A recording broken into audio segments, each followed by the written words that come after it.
ಅನ್ನಪೂರ್ಣೇಶ್ವರಿ ನಗರ police ಠಾಣೆಯ ಎದುರೇ high drama ಆಗಿದೆ. ದರ್ಶನ್ ಅಭಿಮಾನಿಗಳಿಗೆ ಲಾಠಿ ರುಚಿ ತೋರಿಸಿದ್ದಾರೆ ಕಾಕಿ. ದರ್ಶನ್ ಅಭಿಮಾನಿಗಳನ್ನ ಓಡಿಸಲು ಲಾಠಿ ಪ್ರಯೋಗ ಮಾಡಿದ್ದಾರೆ. ಠಾಣೆಯ ಎದುರು ಜಾಗ ಖಾಲಿ ಮಾಡಿಸಿದ್ದಾರೆ ಪೊಲೀಸರು. ಅನ್ನಪೂರ್ಣೇಶ್ವರಿ ನಗರ ಪೊಲೀಸ್ ಠಾಣೆಯ ಎದುರೇ ಹೈಡ್ರಾಮಾ ಆಗಿರೋದು. ದರ್ಶನ್ರನ್ನ ಇನ್ನೇನು ಕೆಲವೇ ಹೊತ್ತಿನಲ್ಲಿ ಕೋರ್ಟ್ ಮುಂದೆ ಪ್ರೊಡ್ಯೂಸ್ ಮಾಡೋದಕ್ಕೆ ಹೊರಗಡೆ ಕರ್ಕೊಂಡು ಬರ್ತಾರೆ ಅನ್ನುವ ವಿಚಾರ ಅಭಿಮಾನಿಗಳಿಗೆ ಗೊತ್ತಿದ್ದು ಅಭಿಮಾನಿಗಳು ಸೇರ್ತಾ ಇದ್ರು. ಆಗ ಅವರನ್ನ ಚದುರಿಸೋದಕ್ಕೆ ಪೊಲೀಸರು ಲಾಠಿ ರುಚಿ ತೋರಿಸಿದ್ದಾರೆ. ನೋಡಿ, ಯಾವಾಗ ದರ್ಶನ್ ಅಂಧರಾದ್ರೋ ಆ ಸಮಯದಿಂದಲೂ ಕೂಡ ಅಭಿಮಾನಿಗಳು ಅನ್ನಪೂರ್ಣೇಶ್ವರಿ ನಗರ ಪೊಲೀಸ್ ಠಾಣೆ ಮುಂದೆ ಬರೋದು, ಅವ್ರನ್ನ ಮೆಡಿಕಲ್ ಚೆಕಪ್ ಮಾಡ್ತಾರೆ ಅಂತೇಳಿ ಹೇಳಿದಾಗ ಬೌರಿಂಗ್ ಆಸ್ಪತ್ರೆ ಮುಂದೆ ಬರೋದು, ಸ್ಥಳ ಮಹಜರಿ ಕರ್ಕೊಂಡು ಹೋದಾಗ ಅವ್ರ ಮನೆ ಶೆಡ್ಡು ಅಲ್ಲೆಲ್ಲ ಬಂದು ಕಿರಿಕಿರಿ ಮಾಡ್ತಾ ಇದ್ರು ಪೊಲೀಸರಿಗೆ. ಪೊಲೀಸರು ಈಗ ಅವರನ್ನು ಅಲ್ಲಿಂದ ಓಡಿಸೋದಕ್ಕೆ ಚದುರಿಸೋದಕ್ಕೆ ಲಾಠಿ ರುಚಿ ತೋರಿಸಿದ್ದಾರೆ. ಅಭಿಮಾನಿಗಳು ಬಂದು ಅಲ್ಲಿ ಕೂಗೋದು, ಡಿ ಬಾಸ್ ಅಂತೇಳಿ ಎಲ್ಲ ಕೂಗೋದು, ಇದನ್ನೆಲ್ಲ ಪೊಲೀಸರು ಸಹಿಸದೆ ಅಲ್ಲಿ ಲಾಠಿ ಚಾರ್ಜ್ ಮಾಡಿದ್ದಾರೆ. ಅಭಿಮಾನಿಗಳನ್ನು ಓಡಿಸಿದ್ದಾರೆ. ಪೊಲೀಸರಿಗೆ ಕಿರಿಕಿರಿ ಮಾಡ್ತಾ ಇದ್ರು, ಕರ್ತವ್ಯಕ್ಕೆ ತೊಂದರೆ ಕೊಡ್ತಾ ಇದ್ರು, ಚೀರ್ತಾ ಇದ್ರು, ಕೂಗ್ತಾ ಇದ್ರು.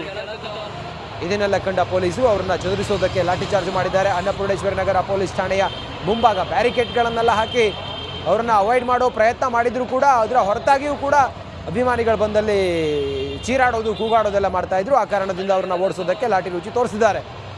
ದರ್ಶನ್ರನ್ನ ಇನ್ನೇನು ಕೆಲವೇ ಹೊತ್ತಿನಲ್ಲಿ ಹೊರಗಡೆ ಕರ್ಕೊಂಡು ಬರ್ತಾರೆ ಅನ್ನೋ ಮಾಹಿತಿ ಅಭಿಮಾನಿಗಳಿಗಿತ್ತು. ಆ ಕಾರಣದಿಂದ ಅಭಿಮಾನಿಗಳು ಬಂದಿದ್ರು. ಮೊನ್ನೆ ಕೂಡ ಇದೇ ರೀತಿ ಲಾಠಿ ಚಾರ್ಜ್ ಮಾಡಿದ್ರು, ಅಭಿಮಾನಿಗಳನ್ನು ಚದುರಿಸಿದ್ರು. ಈಗ ಮತ್ತೆ ಪೊಲೀಸರು ಅಭಿಮಾನಿಗಳನ್ನು ಓಡಿಸೋದಕ್ಕೆ ಲಾಠಿ ಚಾರ್ಜ್ ಮಾಡಿದ್ದಾರೆ.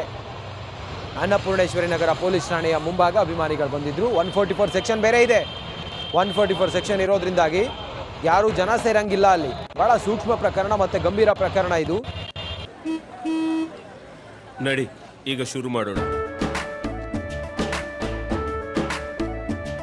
ಕೇಸರಿಯಿಂದ ಮನೋಲ್ಲಾಸ ಮನಸ್ಸು ಮತ್ತೇರಿ ಕುಣಿದಾಡಿದೆ ನೋಡು, ಮನಸ್ಸು ಮತ್ತೇರಿ ಕುಣಿದಾಡಿದೆ ನೋಡು. ಕ್ಷಣ ಕ್ಷಣವೂ ಆಚರಿಸಿ ಕೇಸರಿ ಹಬ್ಬ. ವಿಮಲ್ ಬಾಯಲ್ಲಿ ಹೇಳಿ ಕೇಸರಿ. ಒಬ್ಬ ನಟ ಕೊಲೆ ಮಾಡಿ ಆನಂತರ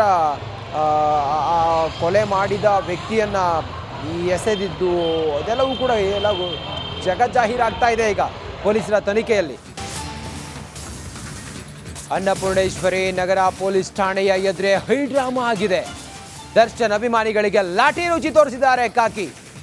ದರ್ಶನ್ ಅಭಿಮಾನಿಗಳನ್ನ ಓಡಿಸಲು ಲಾಠಿ ಪ್ರಯೋಗ ಮಾಡಿದ್ದಾರೆ. ಠಾಣೆಯ ಎದುರು ಜಾಗ ಖಾಲಿ ಮಾಡಿಸಿದ್ದಾರೆ ಪೊಲೀಸರು. ಅನ್ನಪೂರ್ಣೇಶ್ವರಿ ನಗರ ಪೊಲೀಸ್ ಠಾಣೆಯ ಎದುರೇ ಹೈಡ್ರಾಮಾ ಆಗಿರೋದು. ದರ್ಶನ್ರನ್ನ ಇನ್ನೇನು ಕೆಲವೇ ಹೊತ್ತಿನಲ್ಲಿ ಕೋರ್ಟ್ ಮುಂದೆ ಪ್ರೊಡ್ಯೂಸ್ ಮಾಡೋದಕ್ಕೆ ಹೊರಗಡೆ ಕರ್ಕೊಂಡು ಬರ್ತಾರೆ ಅನ್ನುವ ವಿಚಾರ ಅಭಿಮಾನಿಗಳಿಗೆ ಗೊತ್ತಿದ್ದು ಅಭಿಮಾನಿಗಳು ಸೇರ್ತಾ ಇದ್ರು. ಆಗ ಅವರನ್ನ ಚದುರಿಸೋದಕ್ಕೆ ಪೊಲೀಸರು ಲಾಠಿ ರುಚಿ ತೋರಿಸಿದ್ದಾರೆ. ನೋಡಿ, ಯಾವಾಗ ದರ್ಶನ್ ಅಂಧರಾದ್ರೋ ಆ ಸಮಯದಿಂದಲೂ ಕೂಡ ಅಭಿಮಾನಿಗಳು ಅನ್ನಪೂರ್ಣೇಶ್ವರಿ ನಗರ ಪೊಲೀಸ್ ಠಾಣೆ ಮುಂದೆ ಬರೋದು, ಅವ್ರನ್ನ ಮೆಡಿಕಲ್ ಚೆಕಪ್ ಮಾಡ್ತಾರೆ ಅಂತೇಳಿ ಹೇಳಿದಾಗ ಬೌರಿಂಗ್ ಆಸ್ಪತ್ರೆ ಮುಂದೆ ಬರೋದು, ಸ್ಥಳ ಮಹಜರಿ ಕರ್ಕೊಂಡು ಹೋದಾಗ ಅವ್ರ ಮನೆ ಶೆಡ್ಡು ಅಲ್ಲೆಲ್ಲ ಬಂದು ಕಿರಿಕಿರಿ ಮಾಡ್ತಾ ಇದ್ರು ಪೊಲೀಸರಿಗೆ. ಪೊಲೀಸರು ಈಗ ಅವರನ್ನು ಅಲ್ಲಿಂದ ಓಡಿಸೋದಕ್ಕೆ ಚದುರಿಸೋದಕ್ಕೆ ಲಾಠಿ ರುಚಿ ತೋರಿಸಿದ್ದಾರೆ. ಅಭಿಮಾನಿಗಳು ಬಂದು ಅಲ್ಲಿ ಕೂಗೋದು, ಡಿ ಬಾಸ್ ಅಂತೇಳಿ ಎಲ್ಲ ಕೂಗೋದು, ಇದನ್ನೆಲ್ಲ ಪೊಲೀಸರು ಸಹಿಸದೆ ಅಲ್ಲಿ ಲಾಠಿ ಚಾರ್ಜ್ ಮಾಡಿದ್ದಾರೆ. ಅಭಿಮಾನಿಗಳನ್ನು ಓಡಿಸಿದ್ದಾರೆ. ಪೊಲೀಸರಿಗೆ ಕಿರಿಕಿರಿ ಮಾಡ್ತಾ ಇದ್ರು, ಕರ್ತವ್ಯಕ್ಕೆ ತೊಂದರೆ ಕೊಡ್ತಾ ಇದ್ರು, ಚೀರ್ತಾ ಇದ್ರು, ಕೂಗ್ತಾ ಇದ್ರು. ಇದನ್ನೆಲ್ಲ ಕಂಡ ಪೊಲೀಸರು ಅವರನ್ನ ಚದುರಿಸೋದಕ್ಕೆ ಲಾಠಿ ಚಾರ್ಜ್ ಮಾಡಿದ್ದಾರೆ. ಅನ್ನಪೂರ್ಣೇಶ್ವರಿ ನಗರ ಪೊಲೀಸ್ ಠಾಣೆಯ ಮುಂಭಾಗ ಬ್ಯಾರಿಕೇಡ್ಗಳನ್ನೆಲ್ಲ ಹಾಕಿ ಅವರನ್ನ ಅವಾಯ್ಡ್ ಮಾಡೋ ಪ್ರಯತ್ನ ಮಾಡಿದ್ರು ಕೂಡ ಅದರ ಹೊರತಾಗಿಯೂ ಕೂಡ ಅಭಿಮಾನಿಗಳು ಬಂದಲ್ಲಿ ಚೀರಾಡೋದು, ಕೂಗಾಡೋದೆಲ್ಲ ಮಾಡ್ತಾ ಇದ್ರು. ಆ ಕಾರಣದಿಂದ ಅವ್ರನ್ನ ಓಡಿಸೋದಕ್ಕೆ ಲಾಠಿ ರುಚಿ ತೋರಿಸಿದ್ದಾರೆ.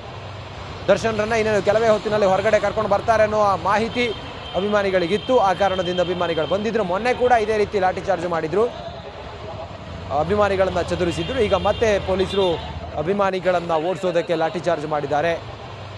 ಅನ್ನಪೂರ್ಣೇಶ್ವರಿ ನಗರ ಪೊಲೀಸ್ ಠಾಣೆಯ ಮುಂಭಾಗ ಅಭಿಮಾನಿಗಳು ಬಂದಿದ್ರು. 144 ಸೆಕ್ಷನ್ ಬೇರೆ ಇದೆ.